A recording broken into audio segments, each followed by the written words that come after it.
One of the few disadvantages about the Tesla Cybertruck is your charging ability for your phone. So first of all, you can set your phone right here and it'll charge, but it doesn't charge very fast and it actually overheats. It's a common problem with Teslas. The other option is to get a cable, so here's a USB-C, and plug it in deep down in the console. To further complicate things, I actually have a safe in here. While it does have a small hole for that particular charger right here, it's still annoying. And I really need to figure out a better solution for charging. Thankfully, Tes Studio, who also hooked me up with this safe and some of the other accessories we looked at, found something that works amazing, not only for phone charging, but really anything. Check it out. Gonna give it to you. Wait for you to get it on your own. All right, so usually their boxes are plain, but this actually has a picture of the device on it.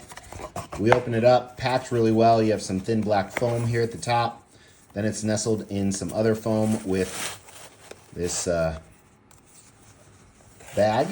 So here we have it. Very sleek looking. So first of all, very short cable, so we'll see how that works when we actually install it. It has that double-sided tape that almost all the accessories do that, I don't want to say it's optional, but some of these you don't actually need. It fits so well. You can see the shape of this is very Cybertruck-like. No round areas, all sharp corners. So I believe this piece right here is where your console cover will kind of hover over, but we'll see when we install it. So you have a normal USB, you have a USB-C, and then of course you have two USB-Cs that are retractable here. That's kind of cool. And then a regular 12-volt outlet at the front, and then a branded Cybertruck. So let's install this. All right, so this is gonna be kind of difficult to film, but we're gonna try. So first of all, we're not gonna use the double-sided tape. It just sits on here perfect. It's just flush. So, and then when you shut it, hang on, this safe's in there. This is where you need 2 or 3 arms. It fits in really nice. The problem is we gotta plug it in. So that's where the difficulty lies. So let me see if I can get you down here, don't get sick. There is the plug. And there is the outlet. So we need to connect that just like that. Now I'm not sure if it'll fit through that pre-existing hole with the safe. So keep in mind the safe is an aftermarket accessory, and so is this. And sometimes they don't mend well together. I may need to make that hole a little bit bigger. All right, so I was able to do a little bit of blind feeling, and I did get it to plug in. Here's a view down there. It's actually the perfect length minus the safe. So if you didn't have a safe, it wouldn't be an option. Because I have the safe, it did pull out a little bit in the back there. It's kind of hard to focus. There you go. But it's still functional. So with that being said, I believe it's functional. You do have to turn on the outlets.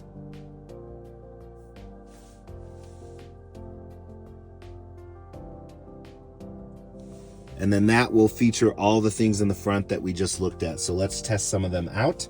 First, I'm gonna see if the safe shuts.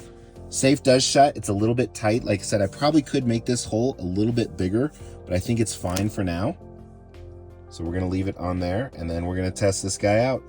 All right, so I did test it. It does close fully. There's a little bit of room there, and then you can obviously put your tray back on top here, which we're gonna do in a second. But I wanted to follow up with that. Again, it's a little tight, wouldn't help to make that hole a little bit bigger. That way there wouldn't be as much pull on the back. And then this, when you open it, you gotta pull a little bit harder than normal with the spring load. So kind of a heads up on that. All right, so, oh, hang on. Close glove box. So you can see all my crap here, gum and tape measures and all that miscellaneous crap everyone has. So I didn't secure it with the double-sided tape. It does move a little bit. You can see a little bit of move right there. I actually kind of prefer that so it doesn't stress the cord too much. And when you shut it, again, same kind of move. I wanted to show you that before we look at the actual features of the front.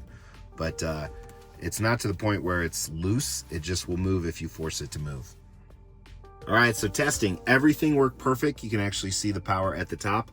I can't show you right now because I'm actually using my phone and it's so early in the morning, everyone else is sleeping. But all of the extendable USB-C do work. I also plugged in my own USB and USB outlet into here, which is nice.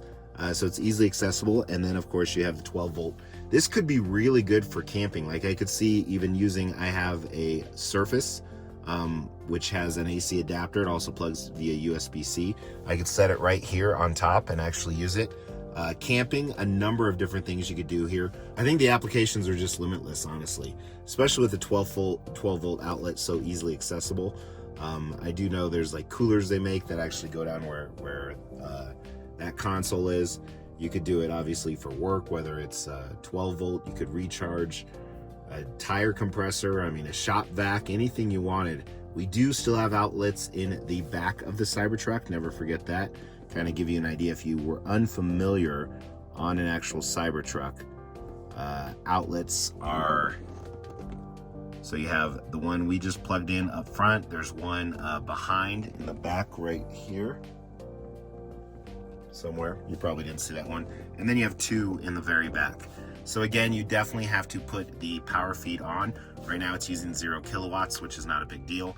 And then of course you have a power feed to the front and the power feed to the top, which actually a few days after I'm installing this power feed will be on because it's for a light bar that's getting installed. But big thanks to Tes Studio.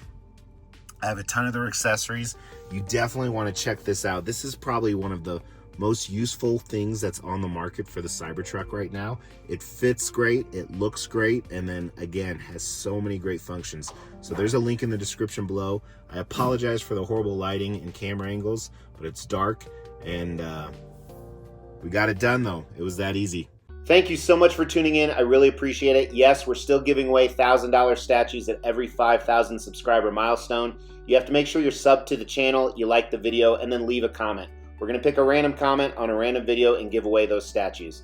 In the meantime, check out some of these other videos and my social media. Talk to you soon. Take care.